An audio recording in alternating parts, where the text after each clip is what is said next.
السلام علیکم ورحمۃ اللہ وبرکاتہ۔ الحمد للہ رب العالمین والصلاة والسلام علی رسولہ الکریم نبینا محمد وعلی آلہ وصحبہ اجمعین ومن تبعہم بإحسان إلی یوم الدین، اما بعد۔ سبحانک لا علم لنا الا ما علمتنا انک انت العلیم الحکیم۔ اللهم علمنا ما ينفعنا وانفعنا بما علمتنا وزدنا علما۔ اللهم إنا نسألك علما نافعا ورزقا طيبا وعملا متقبلا۔ اللهم رحمتك نرجو فلا تكلنا إلى أنفسنا طرفة عين وأصلح لنا شأننا كله لا إله إلا أنت۔ محترم مشارکین و مشارکات، آج ہم انشاءاللہ تعالی رمضان المبارک کے فضائل اور اسی طرح روزے کے فضائل اور بعض احکام آپ کے سامنے رکھیں گے۔ الحمدللہ رمضان المبارک کا مہینہ شروع ہو چکا ہے۔ یہ اللہ تعالیٰ کا فضل ہے، اللہ تعالیٰ کا احسان ہے کہ اللہ رب العالمین نے ہماری عمروں میں برکت عطا فرمائی اور ہمیں رمضان المبارک کا مہینہ نصیب فرمایا۔ اللہم لک الحمد کما ینبغی لجلال وجہک وعظیم سلطانک۔ اس پر ہمیں اللہ رب العالمین کا شکر بجا لانا چاہیے، اس لیے کہ اگر ہم پچھلے رمضان کا تھوڑا سا جائزہ لیں کہ پچھلے رمضان میں کون سے ہمارے ساتھی ساتھ تھے اور جو اس وقت آج ہمارے ساتھ نہیں ہیں، تو ہمیں اس بات کا احساس ہوگا کہ کچھ ہمارے ایسے ساتھی ہیں کہ جو اس دنیا سے رخصت ہو چکے ہیں، ہم سے جدا ہو چکے ہیں، آخرت کے سفر پر وہ نکل پڑے ہیں اور ایک معنوں میں برزخی ان کی جو زندگی ہے وہ شروع ہو گئی ہے۔ یہ اللہ رب العالمین کے قدر کے فیصلے ہیں۔ اللہ رب العالمین جسے جتنی زندگی دینا چاہتا ہے، اللہ رب العالمین انہیں اتنی زندگی عطا فرماتا ہے۔ جب کسی کا موت کا وقت آ جاتا ہے تو یقیناً ایک سیکنڈ وہ آگے نہیں بڑھ سکتا فیصلہ، اور نہ ایک سیکنڈ وہ پہلے ہوتا ہے، بلکہ فَإِذَا جَاءَ أَجَلُهُمْ لَا يَسْتَأْخِرُونَ سَاعَةً وَلَا يَسْتَقْدِمُونَ۔ ایک لمحہ آگے پیچھے بھی نہیں ہوتا، بلکہ اسی لمحے جو ہے جو فیصلہ اللہ رب العالمین کا ہوتا ہے، موت کا، اس دنیا سے رخصت ہونے کا، وہ جو ہے فیصلہ ہو جاتا ہے۔ تو اس پر ہمیں اللہ رب العالمین کا شکر بجا لانا چاہیے، اور جو ہم سے رخصت ہو چکے ہیں ان کے حق میں ہم دعا کریں گے کہ اللہ تعالیٰ ان کی مغفرت فرمائے، اللہ تعالیٰ ان پر رحم فرمائے، اور جو ہماری بچی ہوئی جو زندگی ہے اس کے اندر ہمیں زیادہ سے زیادہ اللہ تعالیٰ کی عبادت اور بندگی کر کے اللہ تعالیٰ کو راضی اور خوش کرنے کے اللہ تعالیٰ ہمیں توفیق عطا فرمائے، اور دین پر، اسلام پر، ایمان پر اللہ تعالیٰ ہمیں استقامت عطا فرمائے۔ ہم عام طور پر شکر کے لیے، یعنی شکر گزاری کے لیے ہم یہ سمجھتے ہیں کہ ہمارے پاس جو نعمتیں نہیں ہیں، ہمارے پاس، میرے پاس، آپ کے پاس جو نعمتیں نہیں ہیں وہ ملیں گی نعمتیں تو ہم اللہ تعالیٰ کا شکر کریں گے۔ ہم جو ہے ایسا تھوڑا سا ہمارا مائنڈ سیٹ بن چکا ہے کہ جو نعمتیں ہمارے پاس نہیں ہیں، جن کو ہم دیکھتے ہیں کہ فلاں کے پاس ہے، فلاں کے پاس ہے، فلاں کے پاس ہے، چاہے وہ مال ہو یا پھر اولاد ہو یا پھر مقام و رتبہ ہو یا کوئی اور چیز ہو، جو بھی دنیاوی نعمتیں ہیں، تو جب وہ نعمت ہمیں ملے گی تو گویا کہ ہم جو ہے شکر ادا کریں گے۔ ہم جو ہے ہمارا مائنڈ سیٹ یا اس طرح بن چکا ہے، ہمارا مزاج اس طرح بن چکا ہے، حالانکہ شکر گزاری کے لیے، اللہ تعالیٰ کی شکر گزاری کے لیے ہمیں جو نعمتیں ملی ہیں، ہمیں جو نعمتیں ملی ہیں اس پر بھی ہمیں اللہ تعالیٰ کی شکر گزاری کرنی چاہیے۔ اور اسی لیے ضروری نہیں ہے، جیسا کہ میں نے بتایا، کہ بہت بڑی بڑی نعمتیں ہوں، چھوٹی چھوٹی نعمتیں، مثال کے طور پر اللہ تعالیٰ نے ہمیں الحمدللہ زندگی عطا فرمائی، بہت بڑی نعمت ہے۔ اللہ تعالیٰ نے رمضان کا مہینہ ہمیں عطا فرمایا، بہت بڑی نعمت ہے۔ اللہ تعالیٰ نے روزہ رکھنے کی توفیق عطا فرمائی، بہت بڑی نعمت ہے۔ اللہ تعالیٰ نے علمی مجلس میں حاضری کی توفیق عطا فرمائی، بہت بڑی نعمت ہے۔ اس طرح اگر ہم دیکھیں رات اور دن کے اندر ہمارے پاس کتنی نعمتیں ہیں، لباس کی نعمت ہے، الحمدللہ، کھانے پینے کی نعمت ہے الحمدللہ، بہت ساری چیزیں، ہم یہ فون جو استعمال کر رہے ہیں یا لیپ ٹاپ جو ہم استعمال کر رہے ہیں یہ بھی اللہ تعالیٰ کی نعمت ہے، بہت سارے لوگ اس سے بھی محروم ہیں. ہاں، تو وہ اگر ہم دیکھیں تو بہت ساری الحمدللہ ہمارے پاس ایسی نعمتیں ہیں جن پر اللہ تعالیٰ کا ہمیں شکر بجا لانا چاہیے. تو رمضان کا یہ جو آغاز ہم کریں گے سب سے پہلے اللہ تعالیٰ کی شکر گزاری کے ساتھ ہم کریں گے کہ محض اللہ تعالیٰ کی توفیق سے، اللہ تعالیٰ کی ہدایت سے، اللہ تعالیٰ کی مہربانی، اللہ تعالیٰ کی نعمت سے الحمدللہ ہمیں رمضان کا مہینہ ملا ہے. اور پھر روزے رہنے کی توفیق اگر ہمیں مل رہی ہے اور عبادتوں کے اندر اگر ہمیں آگے بڑھنے کی توفیق مل رہی ہے تو یقیناً یہ بھی اللہ رب العالمین کی بہت بڑی نعمت ہے.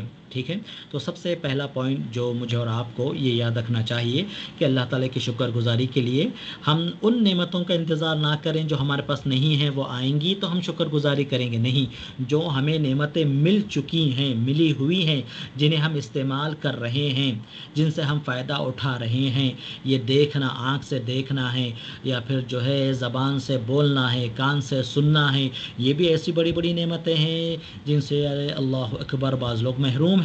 ٹھیک ہے، تو اس طرح بہت ساری نعمتیں الحمدللہ اللہ تعالیٰ نے ہمیں دے رکھی ہیں، ان پر شکر گزاری کرنا بنتا ہے، ہمیں ان پر اللہ تعالیٰ کا شکر ادا کرنا چاہیے.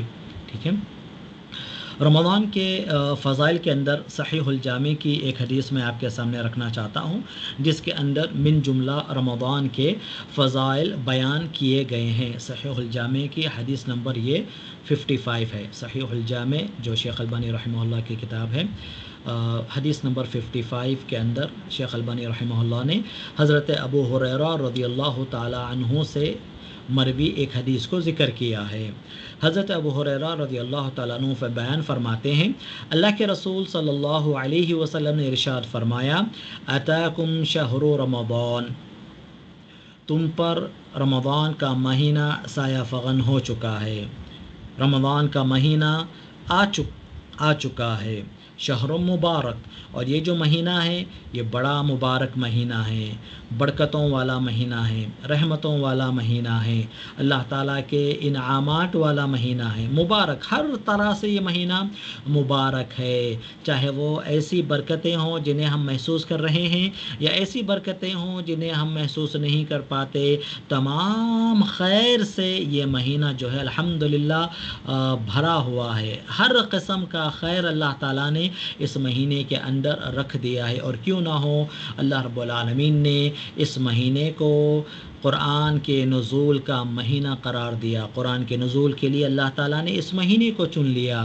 شہر رمضان الذی انزل فیہ القرآن، رمضان کا مہینہ وہ ہے جس کے اندر اللہ رب العالمین نے قرآن مجید کو نازل فرمایا ہے. سلسلہ صحیحہ کی ایک حدیث کے مطابق اللہ رب العالمین نے جتنی بھی کتابیں نازل فرمائی ہیں ان کے لیے اللہ تعالیٰ نے رمضان المبارک کے مہینے کو سلیکٹ کیا ہے، اس کی عظمت کی وجہ سے، اس کی فضیلت کی وجہ سے. گویا کہ اللہ رب العالمین نے اپنی کتابوں کے نزول کے لیے اس مہینے کو چن لیا ہے. تو نبی صلی اللہ علیہ وسلم نے فرمایا، شہر مبارک، بڑا برکت والا مہینہ ہے، بڑا برکت والا مہینہ ہے، مبارک مہینہ ہے. ہر اعتبار سے برکت لوگ اس مہینے کے اندر محسوس کرتے ہیں اور جو ہے انہیں برکتیں ملتی ہیں. اس مہینے کی خصوصیت کیا ہیں؟ اللہ کے رسول صلی اللہ علیہ وسلم نے آگے بیان فرمایا، فرض اللہ علیکم صیامہ، اللہ تعالیٰ نے اس مہینے کے روزوں کو تم پر واجب کیا ہے. رمضان کا مہینہ وہ ہے جس کے روزوں کو، یعنی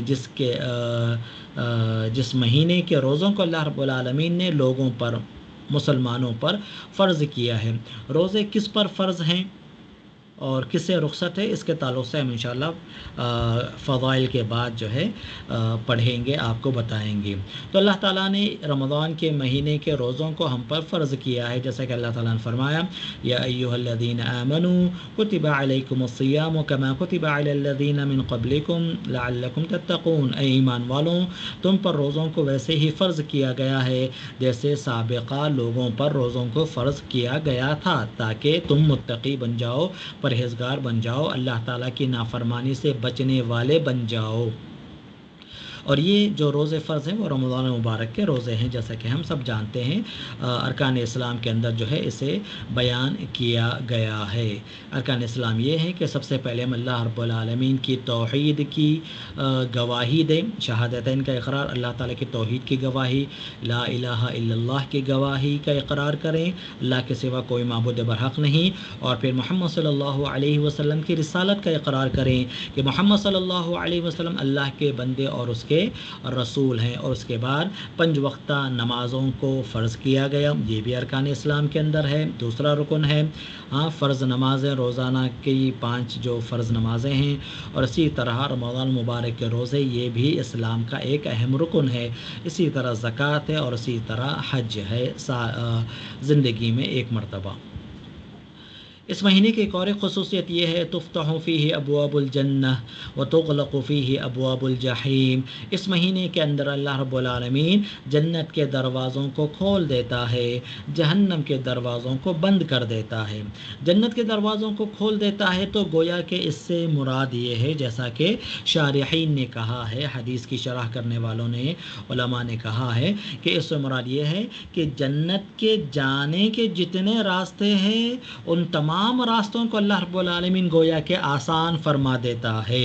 جنت کے حصول کے لیے، جنت کو حاصل کرنے کے لیے، یا اپنے آپ کو جنت کا مستحق بنانے کے لیے جتنے راستے ہیں ان تمام راستوں کو گویا کہ اللہ رب العالمین آسان کر دیتا ہے، کھول دیتا ہے بندوں کے لیے۔ اور الحمدللہ اللہ تعالیٰ کو راضی کرنے کے لیے، جنت کا مستحق بننے کے لیے بے شمار راستے الحمدللہ اللہ تعالیٰ نے فراہم کیے ہیں۔ تو جنت کے دروازے کھول دینے کا مطلب یہ ہے کہ جنت کو حاصل کرنے کے راستے بہت زیادہ جو اسباب ہیں، اللہ تعالیٰ ان اسباب کو بندوں کے لیے آسان فرما دیتا ہے۔ وتغلق فیہ ابواب الجحیم، جہنم کے جو 7 دروازے اللہ تعالیٰ نے بند فرما دیتا ہے، تو گویا کہ جہنم کی طرف لے جانے والے جتنے راستے ہیں ان تمام راستوں کو اللہ رب العالمین کم کر دیتا ہے۔ ان راستوں پر چلنے کے لیے جو ہے، ان راستوں کو اللہ تعالیٰ گویا کہ بند کر دیتا ہے، یعنی بندے جنت کی طرف زیادہ آئیں گے، جہنم کی طرف بندے کم جائیں گے۔ اور اس کے لیے ایک چیز جو اللہ رب العالمین نے رکھی ہے وہ یہ ہے، وَتُغَلُّ فِيهِ مَرَضَةُ الشَّيَاطِينِ، جو سرکش شیاطین ہیں، جو خبیث جنات ہیں، اللہ تعالیٰ ان سرکش شیاطین کو، خبیث جنات کو قید کر دیتا ہے، انہیں بند کر دیتا ہے، انہیں بیڑیوں میں جکڑ دیا جاتا ہے۔ اس لیے تاکہ یہ بندوں کو زیادہ وسوسوں میں مبتلا نہ کریں، جہنم کے راستے پر زیادہ بندوں کو نہ چلائیں، اس کے لیے اللہ رب العالمین نے شیاطین کو، ان سرکش شیاطین کو قید کر دیا ہے۔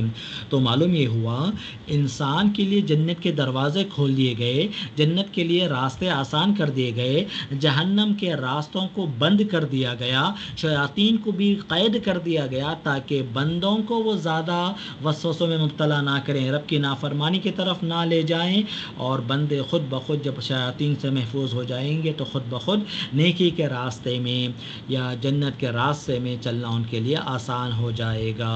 وَفِيهِ لَيْلَةٌ هِيَ خَيْرٌ مِّنْ أَلْفِ شَهْرٍ، اس مہینے کی ایک اور خصوصیت یہ ہے کہ اللہ تعالیٰ نے اس مہینے میں ایک ایسی رات رکھی ہے جو 1000 مہینوں سے بہتر ہے۔ مَنْ حُرِمَ خَيْرَهَا فَقَدْ حُرِمَ، جو اس رات کے خیر سے محروم رہ گیا وہی صحیح معنوں میں محروم ہے۔ جو اس رات کے خیر سے محروم رہ گیا صحیح معنوں میں وہی شخص محروم ہے۔ یہ لیلۃ القدر کی بات کی جا رہی ہے، جیسا کہ اللہ تعالیٰ نے فرمایا اِنَّا أَنزَلْنَاهُ فِي لَيْلَةِ الْقَدْرِ، قرآن مجید کا جو نزول کا سلسلہ شروع ہوا، نازل ہونے کا سلسلہ جو شروع ہوا، وہ لیلۃ القدر میں شروع ہوا۔ تو لیلۃ القدر یہ 1000 مہینوں سے بہتر ہے۔ اِنَّا أَنزَلْنَاهُ فِي لَيْلَةِ الْقَدْرِ وَمَا أَدْرَاكَ مَا لَيْلَةُ الْقَدْرِ، تمہیں کیا معلوم ہے کہ لیلۃ القدر کیا ہے؟ لیلۃ القدر خیر من الف شہر، لیلۃ القدر یہ 1000 مہینوں سے بہتر ہے۔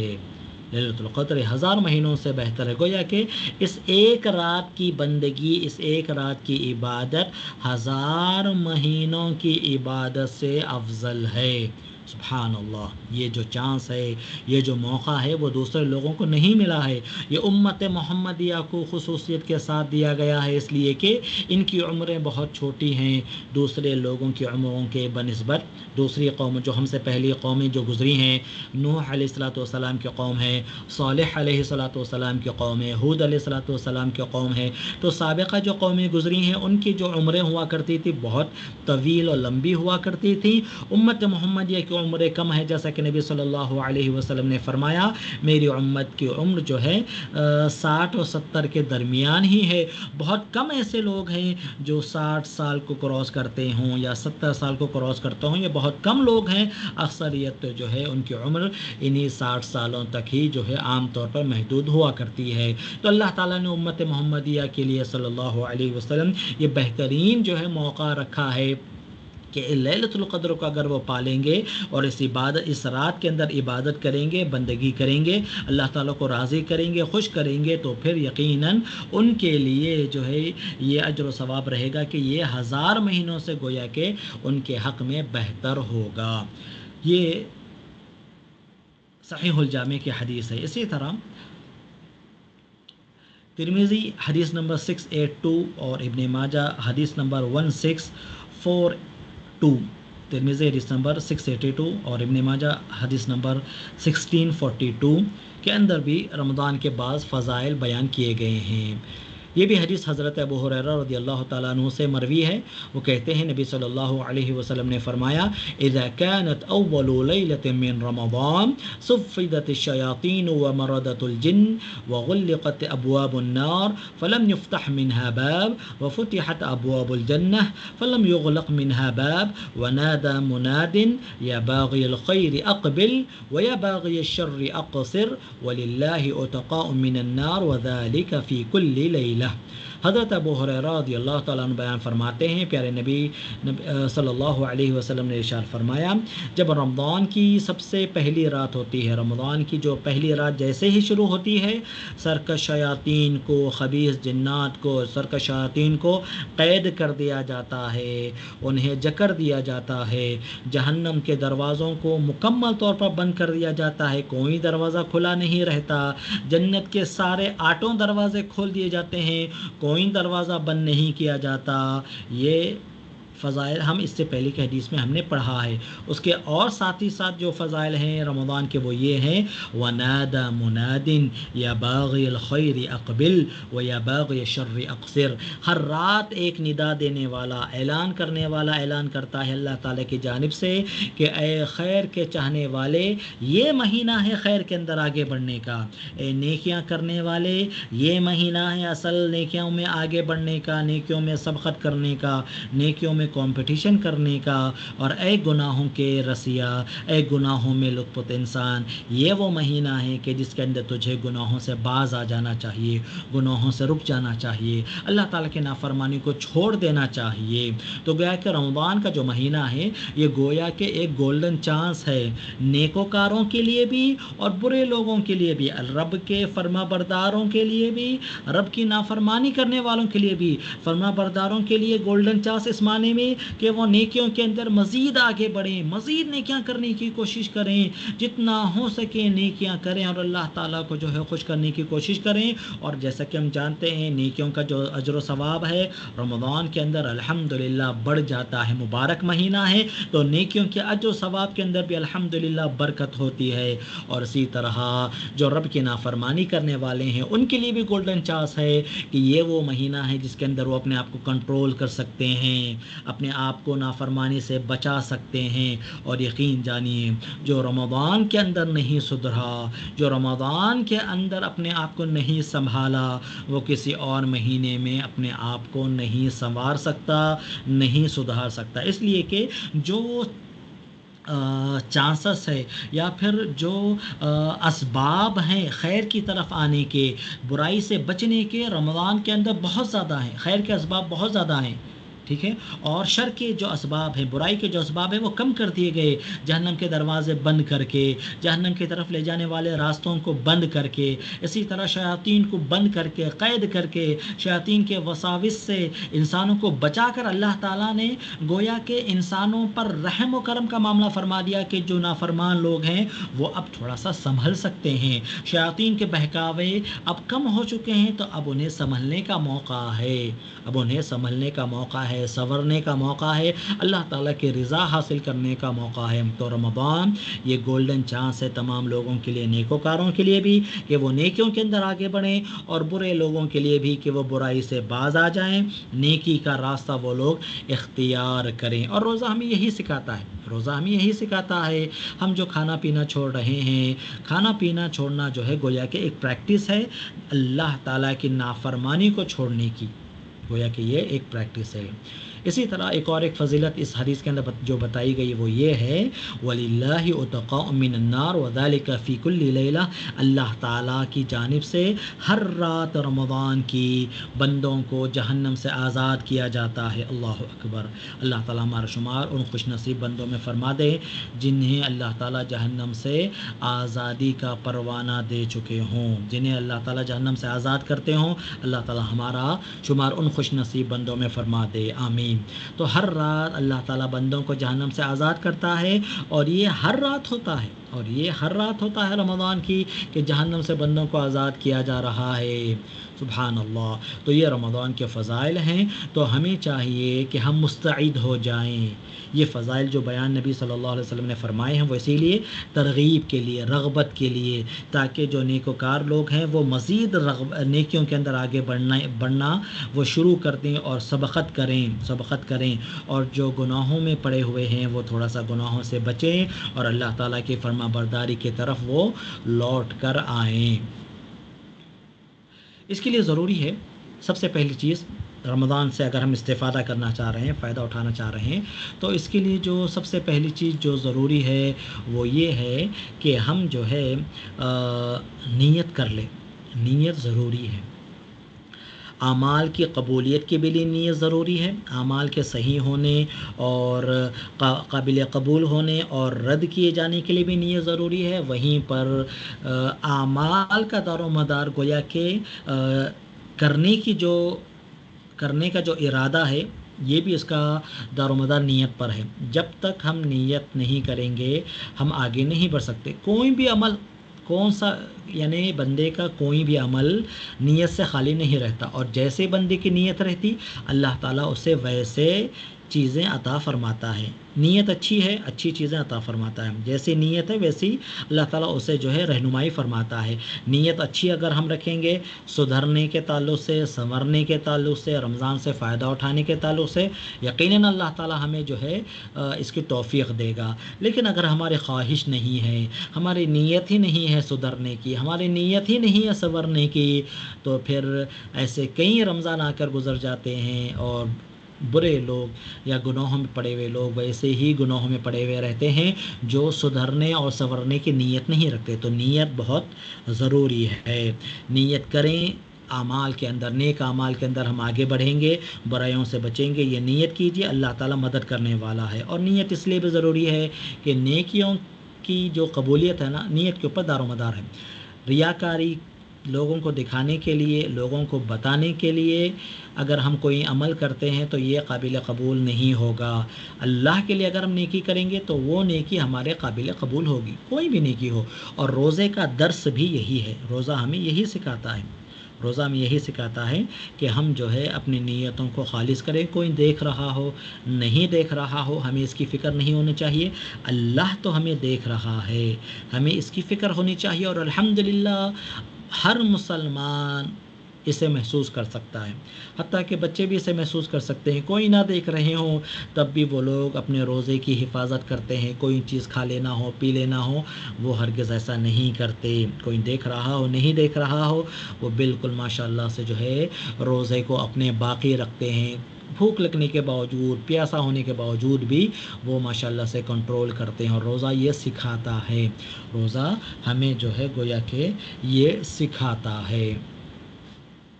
تو سب سے پہلے نیت درست کر لیجئے، نیت اچھی کر لیجئے کہ ہمیں اب سنبھلنا ہے، ہمیں اب سنورنا ہے، ہمیں جو ہے اب سدھرنا ہے، نیکیوں کے اندر آگے بڑھنا ہے، ہمیں ایک بہتر انسان بننا ہے۔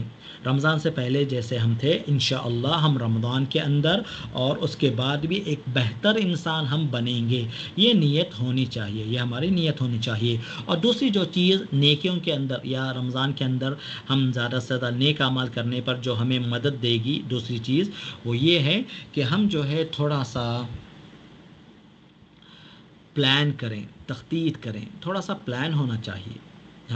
ہمارے پاس ایک پلان ہونا چاہیے کہ اگر ہم قرآن مجید کی تلاوت کرنا چاہتے ہیں، ذکر و اذکار کرنا چاہتے ہیں، اسی طرح دعاؤں کے اندر تھوڑا سا وقت ہم لگانا چاہتے ہیں، تو اس کے لیے تھوڑا سا پلاننگ کر لینا پڑے گا۔ ہمارے اوقات کیا ہیں، ہماری جاب کیسی ہے، ہماری تجارت کیسی ہے، یا اگر خواتین ہیں تو گھر کا ہمارا شیڈیول کیسا ہے۔ سب کے گھر کا ایک الگ الگ شیڈیول ہوتا ہے، اٹھنے کا، سونے کا، کچن کا ایک الگ جو ہے شیڈیول ہوتا ہے، تمام کاموں کا ایک الگ شیڈیول ہوتا ہے ہر کسی کے گھر کا۔ تو اس شیڈیول کو تھوڑا سا ہم جو ہے اس انداز سے ترتیب دیں، اس انداز سے بنائیں کہ قرآن مجید کی تلاوت کے لیے ہمیں وقت مل جائے، ذکر و اذکار کے لیے صبح شام کے اذکار ہیں، نمازوں کے بعد کے اذکار ہیں، اور الگ سے ذکر و اذکار کے لیے بھی ہمیں وقت مل جائے، اور خصوصیت کے ساتھ استغفار کے لیے میں وقت ملے۔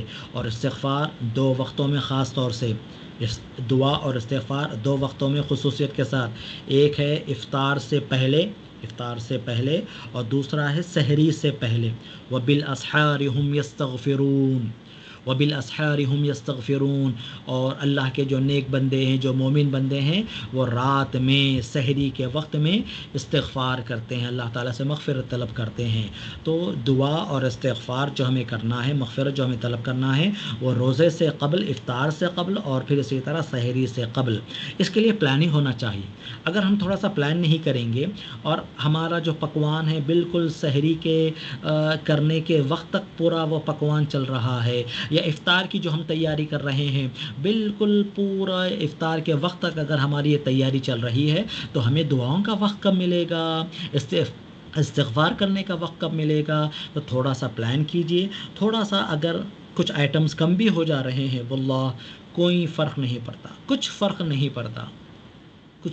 پڑے گا۔ ہاں البتہ دعا کرنے کا اگر موقع چھوٹ جا رہا ہے، استغفار کرنے کا اگر موقع چھوٹ جا رہا ہے، یقینی طور پر یہ خسارہ ہے، اس لیے کہ قیاس جو وقت ہے وہ کبھی نہیں آئے گا۔ واللہ ثم باللہ ثم تاللہ، اللہ کی قسم، جو بھی وقت گزر رہا ہے، انسان دنیا کی ساری دولت خرچ کر کے بھی یہ وقت پھر سے واپس نہیں حاصل کر سکتا۔ کیا ہم پچھلے رمضان کا جو وقت ہمارا گزرا، کیا ہم اسے پا سکتے ہیں پھر سے دوبارہ؟ نہیں پا سکتے۔ یہ جو ہمارا وقت گزر رہا ہے یہ ہمارے ہاتھ میں ہے۔ اللہ تعالیٰ نے ہمارے عمروں میں برکت دی ہے، اللہ تعالیٰ ہمیں مکمل رمضان کا مہینہ نصیب فرمائے، ہمارے عمر میں برکت عطا فرمائے۔ تو اس سے یہ ہمارے ہاتھ میں ہے، اس سے ہمیں جو ہے فائدہ اٹھانا چاہیے۔ اگر ہم اس سے فائدہ نہیں اٹھا رہے ہیں، دعا کا موقع نہیں مل رہا ہے مشغولیت کی وجہ سے، استغفار کا موقع نہیں مل رہا ہے مشغولیت کی وجہ سے، تلاوت قرآن کا موقع نہیں مل رہا ہے مشغولیت کی وجہ سے، تو پھر رمضان سے ہم کیا فائدہ اٹھا رہے ہیں؟ رمضان میں تو کم سے کم دعاؤں کے لیے خاص وقت نکلنا چاہیے۔ رمضان کی جو آیتیں ہیں، روزے کی جو آیتیں ہیں، اللہ تعالیٰ نے جو نازل فرمائی ہے سورۃ البقرہ کے اندر، ان روزوں کی آیتوں کے درمیان میں اللہ تعالیٰ نے دعا کی آیت رکھی ہے۔ وَإِذَا سَأَلَكَ عِبَادِي عَنِّي فَإِنِّي قَرِيبٌ أُجِيبُ دَعْوَةَ الدَّاعِ إِذَا دَعَانِ فَلْيَسْتَجِيبُوا لِي وَلْيُؤْمِنُوا بِي لَعَلَّهُمْ يَرْشُدُونَ أُحِلَّ لَكُمْ لَيْلَةَ الصِّيَامِ الرَّفَثُ إِلَىٰ نِسَائِكُمْ۔ اس سے پہلے جو ہے روزے کی آیتیں ہیں، اور اس آیت کے بعد دعا کی آیت کے بعد بھی جو ہے روزے کی آیتیں ہیں۔ روزے کے احکام و مسائل درمیان میں دعا کو رکھا ہے، تو معلوم یہ ہوا کہ دعا کا ایک بہت ہی گہرا تعلق ہے روزے سے، رمضان سے۔ تو دعا کرنے کے لیے وقت، تھوڑا سا خصوصی دعا کے لیے وقت نکالنا چاہیے۔ اور جیسے میں نے کہا افطار سے پہلے اور سحری سے پہلے تھوڑا سا اس کے لیے پلان کرنا چاہیے۔ جب ہم پلان کریں گے صحیح معنوں میں تبھی وقت نکلے گا۔ اگر ہم پلان نہیں کرتے اگر ہم اس کے تعلق سے فکر نہیں کر رہے ہیں. پلاننگ کے اندر بہت ساری چیزیں ہیں، بہت یعنی بعض لوگ لکھ کر بھی کرتے ہیں. کم سے کم تھوڑا سا غور و فکر کر لیں. ٹھیک ہے، میں تلاوت فجر کے بعد ہمارے لیے بہت مناسب وقت ہے تلاوت کا، یا کسی کے لیے ظہر کے بعد بہت مناسب وقت ہے. اب جن کے پاس چھوٹے بچے ہیں تو اب وہ جب سو جاتے ہیں، تھوڑا سا ان کا جو نیپ کا جو وقت ہوتا ہے وہ وقت جو ہے آرام کے لیے بھی ہوتا ہے، اور ساتھ ہی ساتھ جو ہے توبہ و استغفار کے لیے بھی ہو سکتا ہے، دعاؤں کے لیے بھی ہو سکتا ہے. قرآن مجید کی تلاوت آپ جو ہے قرآن مجید ایک تو ابھی اہتمام کریں، یا اتنا نہیں کر سکتے ہاں ٹھیک ہے دوسرے وقت میں کر رہے ہیں، تو کم سے کم آرام کے وقت اخلاص تو ہم پڑھ سکتے ہیں، سورہ اعطینا تو ہم پڑھ سکتے ہیں. قرآن مجید کی تلاوت ہے، اسے بھی بار بار پڑھیے آپ. اسکار ہیں الحمدللہ، اس کوئی جو ہے مشکل کی بات نہیں. سبحان اللہ، الحمدللہ، اللہ اکبر، یہ سارے جو ہے ذکر کی چیزیں ہیں. ہاں، اور جس کے اندر بڑا اجر و ثواب اللہ تعالیٰ نے رکھا ہے. جیسی کوئی عبادت نہیں، روزہ جیسی عبادت کوئی عبادت نہیں. تو روزہ ہے، ساتھ میں دعائیں ہیں، ذکر و اذکار ہو رہا ہے، قرآن مجید کی تلاوت ہے. سبحان اللہ، بڑی بڑی نیکیاں ہیں جس کا جو یقیناً ہمیں اللہ رب العالمین بہترین جو ہے شکل میں انشاءاللہ اللہ عطا فرمائے. ایسا پلاننگ کر، نیت ہونی چاہیے، پلاننگ بھی ہونی چاہیے، اور مقصد واضح ہو. مقصد کیا ہے رمضان کا، آپ واضح کر لیجیے. ابھی سے اپنے مقصد کو واضح کیجیے. جب تک ہمارا مقصد جو ہے واضح نہیں ہے نا ہمارے ذہن و دماغ میں، ہم جو ہے رمضان کو صحیح معنوں میں پا نہیں سکتے، رمضان کی فضل معنوں میں حاصل نہیں کر سکتے، جب تک کہ ہمارے پاس جو ہے مقصد واضح نہیں. مقصد ہمارا واضح کر لیجیے. مقصد ہمارا رمضان عبادت ہے، اپنے آپ کو جہنم سے آزاد کرنے کا ہے، اپنے کو جنت کا مستحق بنانے کا. یہ ہمارا مقصد ہے، یہ ہمارا مقصد ہے. دیکھیے، اب جب مقصد طے ہو جاتا ہے نا تو پھر انسان کی پریورٹیز بدل جاتی ہے. کھانے پینے میں جو ہے ٹھیک ہے، ہم تھوڑا سا جو ہے اس کی طرف بھی توجہ دیں گے، لیکن اتنی توجہ نہیں دیں گے کہ ہم دعا کرنا بھول جائیں، تلاوت مجید بھول جائیں. ہم ایسا نہیں. تو نیت کر لیجئے، پلاننگ بھی ہونی چاہیے، اور مقصد کو واضح رکھیے. کیا چاہ رہے ہیں آپ رمضان سے؟ رمضان سے آپ کیا چاہ رہے ہیں؟ مقصد کو واضح رکھیے. رمضان کا جو حقیقی مقصد کیا بتایا، روزے کا مقصد بتایا گیا لعلکم تتقون، تاکہ تم پرہیزگار بن جاؤ، گناہوں سے بچنا، یہ ایک مقصد ہے. دوسرا مقصد نبی صلی اللہ علیہ وسلم کی حدیث میں بتایا گیا، جس نے رمضان کو پایا اور اپنی مغفرت نہیں کروائی، اپنے آپ کو جنت کا مستحق نہیں بنا لیا، اپنے آپ کو جہنم سے آزاد نہیں کروا لیا، وہ شخص محروم ہے، وہ شخص بدبخت انسان ہے. یہ رمضان کا مقصد ہے کہ ہم اپنے آپ کو جنت کا ہم مستحق بنائیں، جہنم سے اپنے آپ کو آزاد کرا لیں، اللہ تعالیٰ کی رضا ہمیں حاصل ہو جائے. یہ مقصد ہے رمضان کا، ہماری مغفرت ہو جائے. تو اس کے لیے جب مقصد ہمارا واضح ہو جائے گا نا، خود بخود ہم جو ہے ایک انداز سے اس رمضان، ہمارے پاس مقصد نہیں. سے پہلے کتنے زندگی میں الحمدللہ گزر گئے، یہ بھی رمضان آ رہا ہے، گزر رہا. نیت کر لیجئے، پلاننگ کیجئے، اور مقصد کو واضح رکھیے. چلیے ہم بعض روزے کے فضائل تاکہ پورے شعور کے ساتھ ہم جو اس عبادت کو انجام دیں، عبادت کو انجام.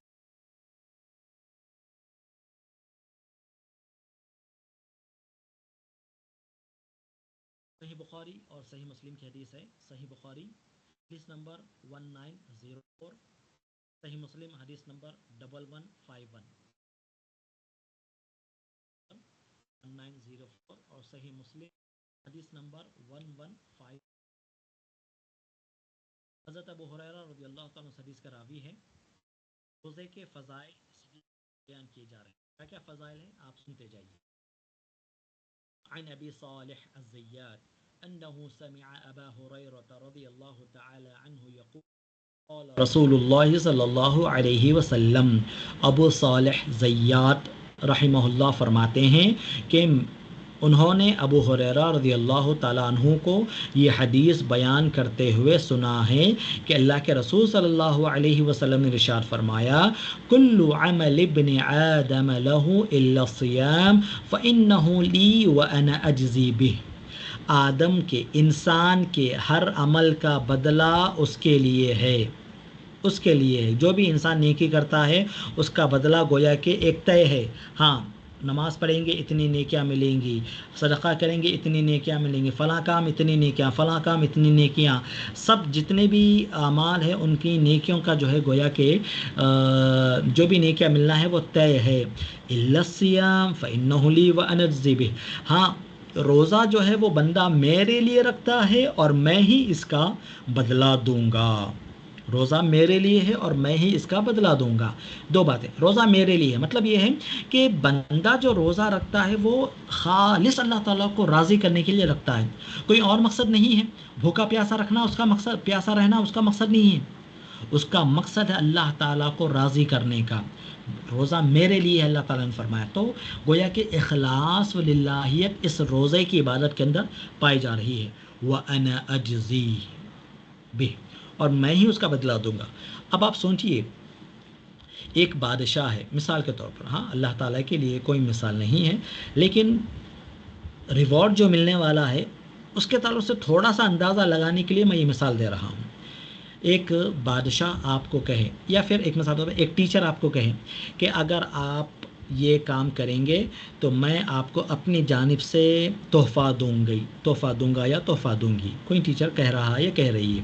اسی طرح تو آپ کے ذہن میں ایک تحفہ آتا کہ ہاں بھائی یہ ٹیچر ہے، عام طور پر انہوں مجھے بک گفٹ کریں گے یا پین گفٹ کریں گے، یا ہو سکتا ہے چاکلیٹ دیں، یا ہو سکتا ہے کوئی اور چیز دیں، ہاں کوئی اور چیز دے، یا کوئی بھی جو ہے گفٹ ٹیچر جو ہے ان کے اپنے مقام و مرتبے کے حساب سے، ان کی اپنی حیثیت کے حساب سے۔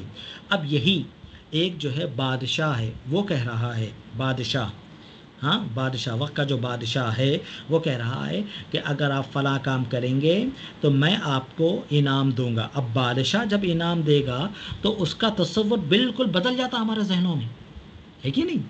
بادشاہ جب دینے والا ہے تو یقیناً اب وہ بادشاہ کیا دیں گے؟ ہو سکتا ہے کہ جو ہے ایک اماؤنٹ ہمیں جو ہے گفٹ کیا جائے، کریڈٹ کے طور پر ایک اماؤنٹ گفٹ کیا جائے، کچھ جو ہے پیسے دیے جائیں، یا پھر کچھ سونے کی چیز دی جائے، یا پھر کچھ زمین وغیرہ بھی دی جا سکتی ہے، کچھ جو ہے اس طرح کی چیزیں بھی ہمیں جائیداد کی شکل میں بھی مل سکتی ہیں چیزیں۔ ہاں حقیقی طور پر ہمارا جو سوچنے کا انداز ہے نا بدل جاتا۔ ایک ٹیچر جب گفٹ دے رہے ہیں سوچنے کا انداز الگ ہوتا، ایک بادشاہ جب گفٹ دے رہا ہے تو سوچنے کا انداز ہمارا بدل جاتا۔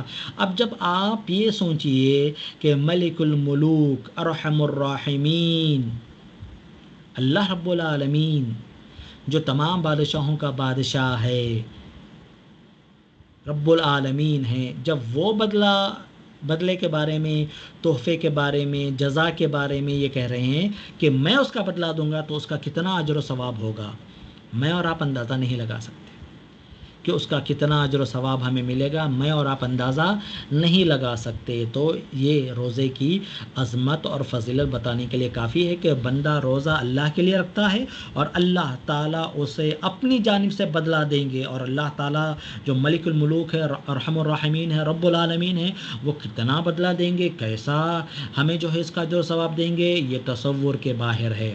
نبی صلی اللہ علیہ وسلم نے پھر فرمایا وَالصِّيَامُ جُنَّةٌ وَالصِّيَامُ جُنَّةٌ، روزہ یہ ڈھال ہے، روزہ یہ ڈھال ہے۔ کس سے ڈھال ہے؟ جہنم کی آگ سے بچنے کا ذریعہ ہے۔ ڈھال کہتے ہیں کسی چیز سے ہم جو فوجی عام طور پر استعمال کرتے ہیں، ہاں کہ کسی چیز سے بچنے کے لیے، تلوار کے وار سے بچنے کے لیے ڈھال کو استعمال کیا جاتا ہے، تو ویسا ہی روزہ بھی ہمارے لیے ڈھال ہے۔ جہنم کی آگ سے ڈھال بن جائے گا، رب کی ناراضگی سے ڈھال بن جائے گا، رب کی نافرمانی سے ڈھال بن جائے گا، رکاوٹ بن جائے گا۔ روزہ رکھیں گے ہم، اللہ کی نافرمانی سے بچ جائیں گے، جہنم کی آگ سے بچ جائیں گے، رب کی ناراضگی سے ہم بچ جائیں گے۔ یہ روزے کی فضیلت ہے۔ وَإِذَا كَانَ يَوْمُ صَوْمِ أَحَدِكُمْ فَلَا يَرْفَثْ وَلَا يَسْخَبْ فَإِنْ سَابَّهُ أَحَدٌ أَوْ قَاتَلَهُ فَلْيَقُلْ إِنِّي امْرُؤٌ صَائِمٌ۔ یہاں پر روزے کا ایک ادب بتایا جا رہا ہے کہ جو روزے سے ہے اسے بیہودہ بات نہیں کرنی چاہیے، لغو بات نہیں کرنی چاہیے، لڑائی جھگڑا نہیں کرنا چاہیے، بیکار گفتگو نہیں کرنا چاہیے۔ اور اگر کوئی لڑے، سمجھ رہے ہیں آپ نہیں لڑ رہے ہیں، آپ بیکار گفتگو نہیں کر رہے ہیں، لیکن سامنے والا بیکار گفتگو کر رہا ہے، سامنے والا لڑنے پر آمادہ ہے، تب بھی آپ اسے لڑائی سے روک دیں گے اور کہیں گے بھائی میں روزے سے ہوں، میں لڑنا نہیں چاہتا، گویا کہ لڑائی کو روک دے کہ میں روزے سے ہوں، انی امرؤ صائم، میں روزے دار ہوں، میں روزے سے ہوں، گویا کہ آپ اس لڑائی سے، اس بیکار گفتگو سے آپ بچ رہے ہیں۔ سبحان اللہ۔ تو روزے کا یہ ادب ہے کہ آپ جو ہے روزے کی حفاظت کیجئے، بیکار گفتگو مت کیجئے، لڑائی جھگڑا مت کیجئے، آپ کی زبان پہ ہمیشہ اللہ کا ذکر جاری رہنا چاہیے، سبحان اللہ، الحمدللہ، اللہ اکبر، یا قرآن مجید کی تلاوت کی جائے۔ قرآن مجید کی تلاوت کے اندر سورہ فاتحہ پڑھنا بھی شامل ہے، سورہ اخلاص بھی پڑھنا شامل ہے، جیسا کہ میں نے مثال دی، ٹھیک ہے۔ ایک تو ترتیب سے قرآن مجید ہمیں مکمل کرنا ہے انشاءاللہ، اور ایک یہ ہے کہ جب بھی موقع مل رہا ہے قرآن مجید کی تلاوت کیجئے، سورہ فاتحہ بار بار پڑھیے، سورہ اخلاص بار بار پڑھیے۔ سورہ اخلاص کی بڑی فضیلت ہے، 3 مرتبہ جو سورہ اخلاص پڑھتا ہے گویا کہ وہ پورا قرآن مجید پڑھ لیا جیسا ہے، گویا کہ جیسا ہے، اس لیے کہ وہ ثلث القرآن، 1/3 قرآن کے برابر ہے، اس لیے کہ وہ توحید کا پیغام اس کے اندر ہے، ٹھیک ہے۔ تو اس طرح جو ہے قرآن مجید کی تلاوت کرے، بیکار گفتگو کے اندر وہ نہ رہے۔ والذی نفس محمد بیدہ، صلی اللہ علیہ وسلم، نبی صلی اللہ علیہ وسلم فرما رہے ہیں، نبی اکرم صلی اللہ علیہ وسلم فرما رہے ہیں کہ اس ذات کی قسم جس کے ہاتھ میں محمد صلی اللہ علیہ وسلم کی ذات ہے، لخلوف فم الصائم اطیب عند اللہ من ریح المسک، اللہ کی قسم، اس ذات کی قسم جس کے ہاتھ میں محمد صلی اللہ علیہ وسلم کی جان ہے، روزے دار کی منہ کی بو اللہ کو مشک کے عنبر سے بھی زیادہ پسندیدہ ہے۔ روزے دار کی منہ سے جو بو آتی ہے وہ مسواک نہیں کرنے کی وجہ سے نہیں، یا صبح میں برش نہیں کرے اس وجہ سے نہیں، بلکہ معدے کا خالی ہونے کی وجہ سے ایک الگ قسم کی بو جو ہے گویا کہ پیدا ہوتی ہے، وہ جو بو ہے اللہ رب العالمین کو بہت ہی زیادہ پسندیدہ ہے، مشک عنبر سے زیادہ اللہ تعالیٰ کو پسندیدہ ہے، اس لیے کہ یہ جو بو پیدا ہو رہی ہے وہ روزہ رکھنے کی وجہ سے پیدا ہو رہی ہے۔ للصائم فرحتان یفرحہما اذا افطر فرح واذا لقی ربہ فرح بصومہ، روزے دار کو 2 خوشی کے موقع ہیں، روزے دار کے لیے 2 خوشی کے موقع ہے۔ ایک خوشی کا موقع تو وہ ہے جب وہ روزہ مکمل کر لیتا ہے، افطار جب وہ کرتا ہے تو اس کے لیے خوشی کا موقع ہوتا ہے، الحمدللہ ایک روزہ مکمل ہو چکا ہے، الحمدللہ روزہ مکمل ہو چکا۔ روزہ کھولتے ہی وہ دعا پڑھتا ہے، ذهب الظمأ وابتلت العروق وثبت الاجر انشاء اللہ، رگیں تر ہو گئی، پیاس مٹ گئی، پیاس بجھ گئی، اور جو اجر ہے وہ ثابت ہو گیا انشاءاللہ، دعا کرتا ہے گویا کہ۔ تو افطار جب کرتا ہے تو خوش ہو جاتا ہے، روزہ مکمل ہو چکا، عبادت مکمل ہو چکی، اور یقیناً پھر اب اس روزے کا جو ثواب کی جو ہے وہ امید لگاتا ہے۔ اور دوسرا جو اس کے لیے خوشی کا موقع ہے جب وہ اللہ سے ملاقات کرے گا، اللہ اکبر، ہم میں کا ہر کوئی ایک نہ ایک دن اللہ سے ملاقات کرنے والا ہے، ہم میں کا ہر کوئی ایک نہ ایک دن اللہ سے ملاقات کرنے والا ہے۔ جو روزے دار ہوں گے وہ بڑے خوش نصیب ہوں گے، وہ خوش ہو جائیں گے اللہ تعالیٰ سے جب وہ ملیں گے، اس لیے کہ اللہ تعالیٰ انہیں اس روزے کا اجر و ثواب اس دن دے گا، اس دن اللہ تعالیٰ انہیں روزے کا یہ اجر و ثواب عطا فرمائے گا، لہٰذا ان کے لیے یہ 2 خوشی کے موقع ہیں۔ نبی صلی اللہ علیہ وسلم نے اس حدیث کے اندر ہمیں روزے کی اتنی ساری جو ہے فضیلتیں بتائی ہے۔ اس کے علاوہ بھی روزے کی بہت ساری فضیلتیں، جیسے روزہ جو ہے سفارش کرنے والا ہے، روزہ سفارش کرتا ہے اپنے رکھنے والے کے تعلق سے، جیسا کہ نبی صلی اللہ علیہ وسلم نے فرمایا کہ روزہ اور قرآن کل قیامت کے دن سفارش کریں گے۔ روزہ کہے گا کہ پروردگار، دن میں کھانے پینے سے اور شہوتوں سے، خواہشات کو پوری کرنے سے میں نے اسے روکے رکھا، لہٰذا میری سفارش قبول کیجیے۔ قرآن کہے گا کہ پروردگار، رات میں نے اسے سونے سے روکے رکھا، رات میں یہ قرآن مجید کی تلاوت کرتا رہا، پروردگار میری سفارش قبول کیجیے۔ سبحان اللہ، قرآن ہمارے لیے سفارش کرنے والا بن جائے، بڑی نعمت ہے، بڑی نعمت ہے، بڑی فضیلت ہے۔ روزہ ہمارے لیے سفارش کرے، بڑی نعمت ہے، بڑی نعمت ہے۔ سفارش مثال کے طور پر آپ اسے اس انداز سے سمجھیے کہ ایک جو ہے کوئی کیس ہے، کوئی ہمارا کیس ہے، اللہ تعالیٰ ہمیں تمام مسائل سے بچائے، کورٹ کچہریوں سے، اسی طرح پولیس کے معاملات سے، اسی طرح جو ہے ہاسپٹل کے تمام ایسے معاملات سے اللہ تعالیٰ ہم تب کی حفاظت فرمائے، اللہ تعالیٰ ہمیں صحت عطا فرمائے اور خوشحال زندگی عطا فرمائے۔ مسائل سے اللہ تعالیٰ ہمیں جو ہے جو عام طور سے لوگ دو چار ہوتے ہیں ہاسپٹلس کے اندر یا پولیس اسٹیشنوں کے اندر یا کورٹ کچہری کے اندر، اللہ تعالیٰ ہمیں ان تمام مصیبتوں سے اللہ تعالیٰ ہماری حفاظت فرمائے۔ تو ایک کیس ہے کسی کا اور وہ کورٹ میں گیا ہوا ہے، کورٹ میں اس کا کیس چل رہا ہے اور اس کا ایک وکیل ہے سبحان اللہ جو اس کی طرف سے لڑ رہا ہے۔ وکیل اس کی طرف سے گویا کہ اسے ریپریزنٹ کرتا ہے، اس کی طرف سے گویا کہ وہ لڑتا ہے اور کہتا ہے کہ نہیں یہ اچھا انسان ہے، اس نے کوئی غلطی نہیں کی، یہ اچھا انسان ہے، اسے یہ چیز ملنی چاہیے۔ سبحان اللہ، بہت بڑی چیز ہے۔ اور اگر وہ اچھا وکیل ہو، بہترین وکیل ہو، ایسا وکیل ہو کہ جس کی بات جج قبول کرتا ہے اور جج اس کی بات سن رہا ہے، اس کی دلیلیں بہت مضبوط ہیں، وہ بہترین انداز میں اپنے جو اس کا جو جس کی طرف سے وہ وکالت کر رہا ہے، اسے جو ریپریزنٹ کر رہا ہے بہت بہترین انداز سے کر رہا ہے، تو یقیناً وہ انسان خوش نصیب انسان رہتا ہے، اچھا وکیل مل جائے اور جو ہے جج اس کی بات سننے والا بنے۔ تو یہی معاملہ کل قیامت کے دن ہوگا۔ ہاں، اللہ رب العالمین کے دربار میں یہ روزہ ہماری جانب سے سفارش کرے گا اور کہے گا پروردگار یہ نیک انسان ہے۔ قرآن کہے گا پروردگار یہ نیک انسان ہے، یہ قرآن مجید کی تلاوت کرنے والا ہے۔ روزہ کہے گا یہ روزے رکھنے والا انسان ہے۔ سبحان اللہ، اللہ رب العالمین ان کی سفارش قبول فرمائیں گے۔ اللہ تعالیٰ قرآن کی سفارش قبول فرمائے گا، روزے کی سفارش قبول فرمائے گا۔ روزہ کیسے سفارش کرے گا ہمیں نہیں معلوم، قرآن مجید کیسے سفارش کرے گا ہمیں نہیں معلوم، اللہ کے رسول صلی اللہ علیہ وسلم نے فرمایا ہے تو یہ حق ہے۔ وہ کیسے ہوگا، کیا ہوگا، اللہ تعالیٰ عالم۔ وہ قیامت کے مراحل بعض ایسے ہیں جن کے تعلق سے ہم سوچ نہیں سکتے، صحیح سمجھ نہیں سکتے۔ ہم نے آپ کو بس ایک دنیا کی مثال دی ہے، یہ بس سمجھنے کے لیے، اس کو اہمیت کو واضح کرنے کے لیے۔ اب آپ سوچئے، وکیل کا اگر آپ کے پاس فون آئے تو کیا آپ فون وہ نہیں اٹھاتے؟ وکیل جب بھی آپ کو بلائے کیا آپ نہیں حاضر ہوتے؟ آپ کا کیس چل رہا ہے، آپ کا معاملہ ہے، فوراً وکیل جب بلائے، جیسے بلائے، ہر وقت آپ حاضر رہتے۔ وہی معاملہ قرآن مجید کا اور روزے کا ہونا چاہیے، گویا کہ آپ قرآن مجید کی تلاوت کے لیے ہمیشہ مستعد ہو جائیں، تیار ہو جائیں، اور روزے کے لیے آپ جو ہے تیار ہو جائیں، مستعد ہو جائیں، ٹھیک ہے؟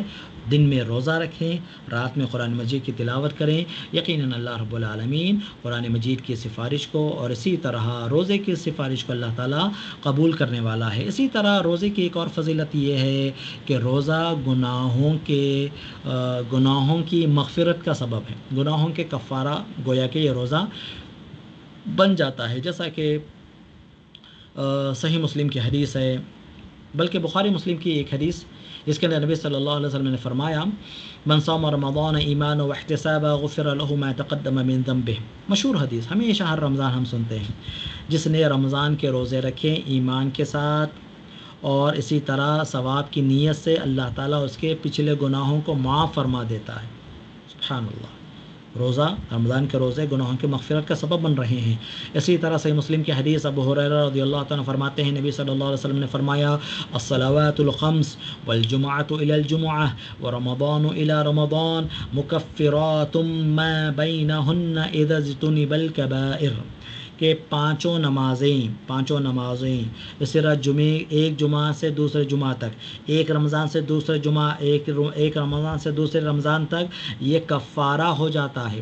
ایک رمضان سے دوسرے رمضان کے درمیان جتنے گناہ ہوتے ہیں اللہ تعالیٰ روزے کی برکت سے انہیں معاف فرما دیتا ہے۔ ایک جمعہ سے دوسرے جمعہ تک جو بھی غلطیاں ہوتی ہیں، جمعہ کی نماز کی برکت سے اللہ تعالیٰ ان کا کفارہ کر دیتا ہے، معاف فرما دیتا ہے۔ ایک نماز سے دوسری نماز تک جو گناہ ہوتے ہیں، یہ نماز کی برکت سے یہ کفارہ ہو جاتا ہے، گناہ معاف ہو جاتے ہیں جب وہ بڑے گناہوں سے بچتا ہے۔ تو گویا ایک رمضان سے دوسرے رمضان کے درمیان رمضان جو ہم سے گناہ ہوتے ہیں رمضان کے روزوں کے سبب وہ گناہ معاف ہو جاتے ہیں۔ البتہ اس کے لیے ضروری ہے کہ ہم بڑے گناہوں سے بچ جائیں، بڑے گناہوں سے بچیں گے، چھوٹے گناہوں کا روزہ گویا کہ یہ کفارہ بن جائے گا۔ اور روزے داروں کے لیے خصوصی فضیلت یہ ہے کہ ایک خاص جنت کا دروازہ ہے جس کا نام ہے الریان، باب الریان، یہ جنت کا دروازہ ہے جس سے روزے دار داخل ہوں گے، سبحان اللہ، جس سے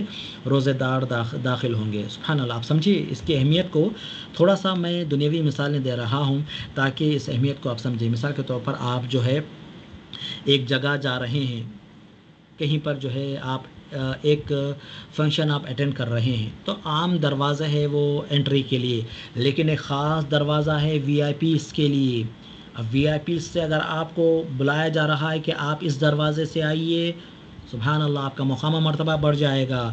تو گویا کہ روزے داروں کے لیے یہ بڑی خصوصیت کے ساتھ جو ہے ان کی فضیلت یہ ہوگی کہ کل قیامت کے دن باب الریان سے انہیں بلایا جائے گا کہ اے روزے داروں یہاں سے داخل ہو جاؤ، سبحان اللہ۔ یہ بڑی فضیلت ہے روزے داروں کے لیے۔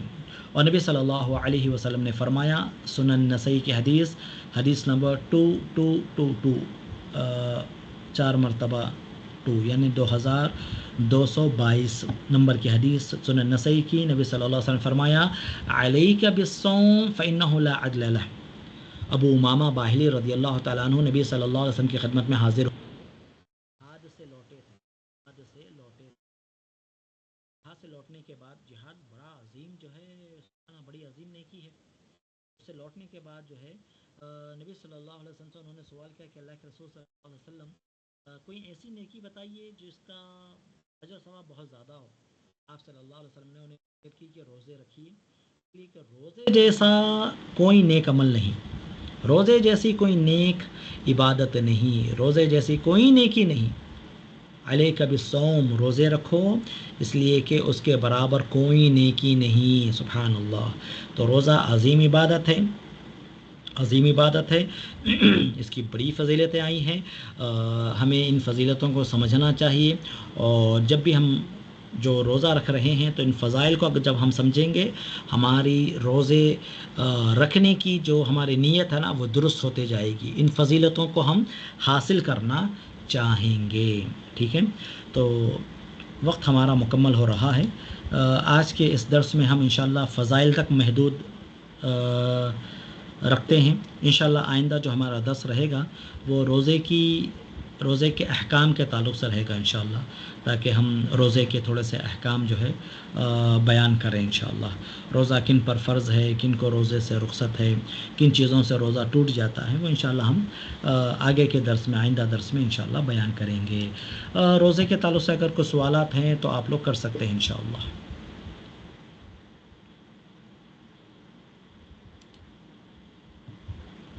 روزے کے مسائل کے تعلق سے کچھ سوالات ہیں تو آپ لوگ کر سکتے ہیں۔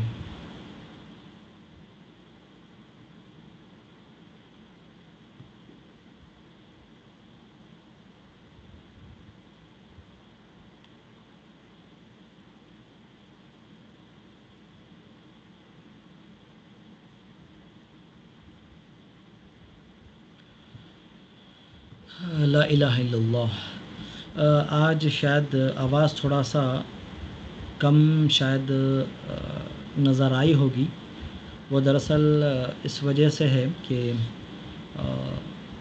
لیپ ٹاپ کا جو مائک ہے وہ استعمال کیا گیا، ویب کیم کا مائک استعمال نہیں کیا گیا، اس لیے کہ اس سے پہلے ہم ویب کیم کا جو مائک استعمال کر رہے تھے تو تھوڑا سا کبھی آواز کم ہو جا رہی تھی، تو اسی لیے ہم یہ دوسرا آپشن آج ٹرائی کیے، لیکن تب بھی تھوڑا سا آواز کم ہو جا رہی تھی بعض لوگوں کے لیے۔ انشاءاللہ پھر آئندہ سے ہم دیکھیں گے، ویب کیم ہی اگر بہتر ہے تو وہی استعمال کریں گے انشاءاللہ۔ روزے کے خاص اذکار، رمضان کے خاص اذکار ایسا کچھ نہیں ہے، ہاں البتہ لیلۃ القدر کے تعلق سے جو ترمذی کی ایک دعا جو آتی ہے کہ اللہم انک عفو تحب العفو فاعف عنی، ٹھیک ہے، وہ ایک ذکر ہے، ٹھیک ہے، وہ ایک لیلۃ القدر۔ البتہ رمضان کے لیے ایسا کوئی خاص ذکر تو نہیں ہے، وہی صبح شام کے جو اذکار ہم ہمیشہ پڑھتے ہیں وہی پڑھیں، سبحان اللہ، الحمدللہ، اللہ اکبر پڑھیں، لا الہ الا اللہ پڑھیے، لا الہ الا اللہ پڑھیے، درود پڑھیے، اللہم صلی علی محمد وعلی آل محمد کما صلیت علی ابراہیم وعلی آل ابراہیم انک حمید مجید، اللہم بارک علی محمد وعلی آل محمد کما بارکت علی ابراہیم وعلی آل ابراہیم انک حمید مجید۔ یہ درود ذکر بھی ہے، گناہوں کا کفارہ بھی ہے، درود ذکر بھی ہے اور گناہوں کا کفارہ بھی بن جاتا ہے، اور جو بھی ہماری نیک نیت ہوگی، جو بھی ہمارے تمنائیں ہوں گی، درود کی وجہ سے الحمدللہ مکمل ہوگی۔ تو دعاؤں کا ایک ٹائم ایسا بھی رکھیے جس کے اندر صرف آپ درود پڑھیے، ہاں اس کی بھی بڑی فضیلت ہے۔ تو ایسے کوئی خاص اذکار نہیں، وہی سیم اذکار ہے جو ہم صبح شام کے اس میں پڑھتے ہیں، اور لا الہ الا انت سبحانک انی کنت من الظالمین۔ اب اذکار الگ الگ ہیں، ٹھیک ہے۔ اگر کوئی گناہوں کی مغفرت چاہ رہا ہے تو سید الاستغفار پڑھے، ہاں اللہم انت ربی لا الہ الا انت، ٹھیک ہے، سید الاستغفار پڑھیے۔ اگر یا اسی طرح لا الہ الا انت سبحانک انی کنت من الظالمین پڑھیے، یا استغفر اللہ استغفر اللہ استغفر اللہ کہیں، یا پھر اللہم اغفر لما قدمت وما اخرت وما اسررت وما اعلنت وما انت اعلم به منی انت المقدم وانت المؤخر لا الہ الا انت۔ اس طرح کی جو روایتیں جو ثابت ہیں، ٹھیک ہے، وہ پڑھیے۔ اگر آپ مغفرت طلب کر رہے ہیں، آپ اللہ تعالیٰ کی، دیکھیے حالات الگ الگ رہتے ہیں، بس اوقات انسان کو دل بولتا ہے کہ اللہ تعالیٰ کی تعریف بیان کی جائے، الحمدللہ کہیے، الحمدللہ پڑھیے، سبحان اللہ الحمدللہ الحمدللہ سبحان اللہ۔ کبھی اللہ تعالیٰ کی عظمت بیان کرنے کا دل چاہتا ہے، اللہ اکبر کہیے، اللہ اکبر کہیے، ٹھیک ہے۔ تو سبحان اللہ الحمدللہ اللہ اکبر ہے، لا الہ الا اللہ ہے، لا الہ الا اللہ وحدہ لا شریک لہ ہے، ہاں درود ہے۔ درود جو ہے بعض لوگ لا الہ الا اللہ محمد الرسول اللہ، لا الہ الا اللہ محمد الرسول اللہ، یہ ذکر نہیں۔ لا الہ الا اللہ صرف اتنا ذکر ہے، محمد رسول اللہ یہ ذکر نہیں ہے۔ ہمیں درود پڑھنا چاہیے، اللہم صلی علی محمد، درود پڑھنا چاہیے، ٹھیک ہے۔ کلمہ جو مکمل ہم پڑھتے ہیں وہ ذکر نہیں ہے، لا الہ الا اللہ اتنا ہی ذکر ہے۔ یا پھر شہادت اگر کر دے رہے ہیں تو وہ الگ رہتا ہے، اشہد ان لا الہ الا اللہ و اشہد ان محمد رسول اللہ، یہ الگ بات ہے۔ البتہ ذکر جو ہے، ذکر کرنا ہے تو لا الہ الا اللہ ذکر ہے، اور درود الگ سے ذکر ہے، ٹھیک ہے۔ جو پچھلے فرض روزے چھوٹ گئے ہیں ان کا کیا حکم ہے؟ کیا ان کو بعد میں کبھی بھی پورا کیا جا سکتا ہے؟ جی ہاں، ان کو بعد میں پورا کرنا چاہیے۔ ہونا تو یہ چاہیے کہ ایک رمضان، یعنی پچھلے رمضان کے روزے اس رمضان سے پہلے ہی قضا کر لینا چاہیے۔ اگر نہیں ہوئے کسی وجہ سے تو یقیناً بعد میں ان کی قضا کرنا چاہیے، جی ہاں۔ کیا سونے سے ہمارا وضو ٹوٹ جاتا ہے نماز کے لیے؟ جی ہاں، سونے سے وضو ٹوٹ جاتا ہے، نیند قضائے وضو ہے، ہاں نیند جو ہے نواقض وضو ہے، عفوا نواقض وضو کے اندر نیند بھی ہے۔ سو جا رہے ہیں، اور نیند سے مراد اونگنا نہیں ہے، تھوڑا سا نیند آئی تھوڑا سا اونگ جا رہے ہیں، نہیں، بلکہ باخودہ طور پر تھوڑا سا جو گہری نیند جو ہوتی ہے، ٹیک لگا کر جو ہم سو جاتے ہیں، یا جب خراٹے شروع ہو جاتے ہیں مثال کے طور پر، ہاں انسان کو ہوش نہیں رہتا، پھر تھوڑا سا نیند جو مطلب اتنی گہری ہو جا رہی، وضو ٹوٹ جاتا ہے، جی ہاں۔ کیا 5 ٹائم وضو کرنا سنت ہے یا فرض ہے؟ دیکھیے، وضو یہ نماز کی شرط ہے، نماز کی کنجی ہے، نماز کی شرط ہے۔ وضو کے بغیر نماز نہیں ہوگی، وضو کے بغیر نماز مکمل نہیں ہوگی۔ اگر فرض نماز کا وقت آ جائے اور آپ کو وضو ہے تو پھر وضو کرنے کی ضرورت نہیں ہے، لیکن وضو نہیں ہے تو وضو کرنا لازم ہے، فرض ہے۔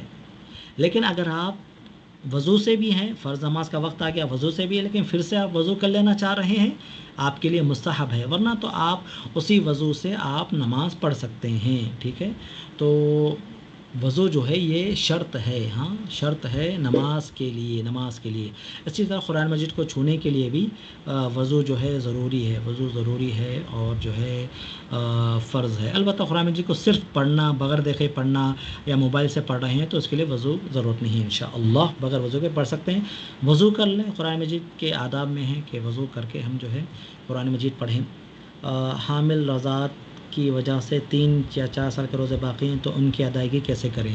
اس سلسلے میں 2 باتیں ہیں۔ ایک بات تو یہ ہے کہ اگر دیکھیے عام طور پر جو بچوں کی جو ولادت ہے نا، وہ اس کا ایک ٹائم پیریڈ ہوتا ہے۔ مثال کے طور پر آپ کہیں 10 سال، میں مثال دے رہا ہوں 10 سال، یعنی 10 سال تک جو ہے یہ ولادت کا سلسلہ جاری رہتا ہے، اور اس کے درمیان بہت سارے جو ہے روزے چھوٹتے ہیں، رمضان چھوٹتے ہیں. اس کے بعد پھر جو ہے ایک لائف جو ہے سٹیبل ہو جاتی ہے، اس معنی میں کہ ولادت کا یہ جو سلسلہ ہے نا تھوڑا سا رک جاتا ہے یا گیپ زیادہ آ جاتا ہے.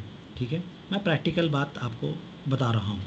تو اب یہ حاملہ خاتون کو چاہیے کہ جس کے روزے چھوٹ گئے تھے، یا دودھ پلانے والی یہ جو عورت جس کے روزے چھوٹ گئے تھے، اگر وہ اس وقت پوری کر لے رہی ہیں نا تو الحمدللہ بہت اچھی بات ہے. لیکن اگر معاملہ ایسا ہے کہ پورے نہیں کر پا رہے ہیں، بہت سارے روزے چھوٹ چکے ہیں اور روزے نہیں رکھ پا رہے ہیں، تو فدیہ دے دینا چاہیے، جیسا کہ ابن عباس رضی اللہ تعالیٰ عنہ سے ثابت ہے. فدیہ دے دینا چاہیے. کتنے روزے چھوٹے؟ 4 سال کے روزے. 4 سال کے روزے بولے تو 120 روزے، کم سے کم 120 روزے. 30 کا مہینہ ہم پکڑ کر چلیں گے، 120 روزے، تو 120 روزے کا ہمیں فدیہ دے دینا چاہیے. ٹھیک ہے، اگر روزے رکھ لے رہے ہیں نا زیادہ بہتر ہے، لیکن نہیں رکھ پا رہے ہیں کیونکہ 120 روزے آسان نہیں ہیں، بہت مشکل ہو جاتا ہے. کبھی کسی کے 5 سال کے روزے چھوٹ جاتے ہیں، تو پریکٹیکل زندگی میں یہ ممکن ہے اور ہوتا بھی ہے. تو ایسی صورت میں جو ہے فدیہ دے دے انشاءاللہ وہ کافی ہو جائے گا. لیکن اگر روزے رکھ سکتے ہیں نا، قضا کر سکتے ہیں نا، تو اور بھی اچھی بات ہے. قضا نہیں کر سک رہے ہیں تو فدیہ دے دیں انشاءاللہ. ہر روزے کے بدلے میں ایک مسکین کو کھانا کھلائیے. کھانا نہیں کھلا رہے ہیں، کھانا دینا چاہتے ہیں، اناج دینا چاہتے ہیں، تو 1.25 کلو دینا ہوگا. 1.25 کلو دینا ہوگا. ہم آگے کے درس میں اس کے بارے میں بتائیں گے انشاءاللہ. کیا جمعے کی نماز کے دن کرتا یا جبہ پہننا ضروری ہے یا نارم نہیں؟ لباس جو ہے، لباس کے تعلق سے جو حکم ہے نا، کوئی خاص لباس مسلمانوں کا نہیں ہے. خاص لباس کوئی مسلمانوں کا نہیں ہے. ہاں اس کے کنڈیشنز بتا دیے گئے. لباس جو ہے صاف ستھرا ہونا چاہیے، سطر کو ڈھانپنا چاہیے. سطر کو، آدمی کا سطر کیا ہے؟ ناف اور گھٹنے کے درمیان آدمی کا سطر ہے. عورت کا سطر کیا ہے؟ سر سے لے کے پیر تک عورت کا سطر ہے. ہاں ہو سکتا ہے اگر وہ باہر جا رہی ہیں تو، گھر میں اگر ہے تو پھر جو ہے سر کھلا رہ سکتا ہے. ہاں ٹھیک ہے، گردن کھلی رہ سکتی ہے. وضو کے جو اعضاء ہیں وہ کھلے رہ سکتے ہیں محرم کے سامنے. ٹھیک ہے، تو لباس صاف ستھرا ہونا چاہیے، ساتر ہونا چاہیے. ساتر جو سطر ہے ڈھانپنا چاہیے. مرد کا کیا سطر ہے اس کی الگ معاملہ ہے، عورت کا کیا سطر ہے الگ معاملہ ہے. گھر کے باہر سطر الگ ہے، گھر کے اندر سطر اس کا الگ ہوا، تو سطر ڈھانپنا ہونا چاہیے. اور اسی طرح ڈھیلا ڈھالا ہونا چاہیے، بہت تنگ نہیں ہونا چاہیے. اسی طرح بعض کلرز جو ممنوع ہے، جیسے جو ہے بالکل اورنج کلر ہے جسے منع کیا گیا ہے، یہ نہیں پہننا چاہیے. اور ایسی ہی بعض خاص اگر کلر جو غیر مسلموں کا ہو چکا ہے، وہ کلرز سے بھی جو ہے پرہیز کرنا چاہیے. اور اسی طرح مرد کے لیے ہے کہ وہ ٹخنوں سے اوپر اس کا لباس ہو، ٹخنوں سے اوپر اس کا لباس ہو. اور عورت کو چاہیے پورا سطر اس کا ڈھانپنا چاہیے، ٹخنوں سے نیچے اس کا جو ہے پورا لباس ہونا چاہیے. تو لباس کے یہ احکام ہیں، یہ کنڈیشنز ہے. کوئی خاص لباس نہیں ہے کہ کرتا پائجامہ اس کا لباس ہے مسلمانوں کا، ایسا نہیں ہے. ٹھیک ہے، جو بھی لباس پہن رہے ہوں، اس لیے کہ اسلام یونیورسل مذہب ہے. ماشاءاللہ یونیورسل دین ہے. آپ گرم علاقے کے اندر بھی مسلمانوں کو پائیں گے، بعض ایسے علاقے بھی ہیں جو سرد علاقے ہیں، ہاں وہاں بھی جو ہے آپ مسلمانوں کو پائیں گے. تو وہاں پر آپ اگر کہیں کہ ایسے کپڑے پہننے ہیں، ایسا نہیں پہننا، کرتا پائجامہ پہننا، کیسے پہنیں گے وہ لوگ؟ نہیں پہن سکتے. اگر بہت زیادہ سردی کے علاقے ہیں وہاں پر بہت زیادہ گرم کپڑا پہننا چاہیے. ٹھیک ہے، تو اگر کرتا پائجامہ پہننا یہ ضروری نہیں ہے، لیکن عمومی طور پر ہر جگہ کے مسلمانوں کا ایک لباس ہوتا ہے، اسے اپنائیں، یہ زیادہ بہتر ہے. ٹوپی پہننا یہ شریفوں کی علامت ہے، شروع سے ہی یہ شریفوں کی علامت ہے، اسے پہنا جائے. اور کرتا پائجامہ جو ہے یہ ایک ڈھیلا ڈھالا لباس ہے، بہترین لباس ہے. سبحان اللہ، سطر کو چھپاتا ہے، بہترین لباس ہے. تو اس انداز سے سطر کو چھپانے والا ہے، بہترین لباس ہے. اور اگر وائٹ ہم پہن رہے ہیں تو صفائی کا ستھرائی کا خیال ہو رہا ہے. تو یہ ساری چیزیں آ جا رہی ہیں الحمدللہ. اسی لیے کرتا پائجامہ ذرا تھوڑا بہتر رہتا ہے، اسی لیے کہا جاتا ہے. ٹھیک ہے، اور عمومی طور پر جو ہے مسلمان جو ہے زیادہ کرتا پائجامہ کا اہتمام کرتے ہیں. اگر کر رہے ہیں تو اچھی بات ہے، لینا ضروری نہیں. پینٹ شرٹ اگر کوئی پہن رہا ہے تو سارے کنڈیشنز کو اپنانا چاہیے. ہاں تو وہ پینٹ جو ہے ٹخنوں سے اوپر ہونا چاہیے، ٹائٹ نہیں ہونی چاہیے. ہاں اور اسی طرح شرٹ بھی اسی انداز کا ہونا چاہیے. اللہ تعالیٰ عالم.